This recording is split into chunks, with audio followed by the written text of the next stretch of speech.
Hi friends, வேலைக்கெல்லாம் போகிறோம். அதுக்காக தான் அருவா தீட்டுறோம்.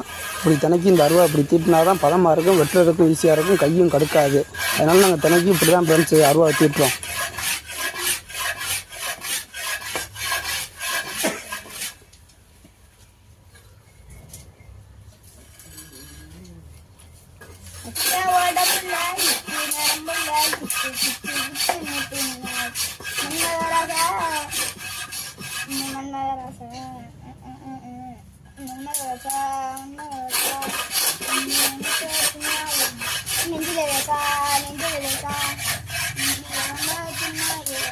Let's go,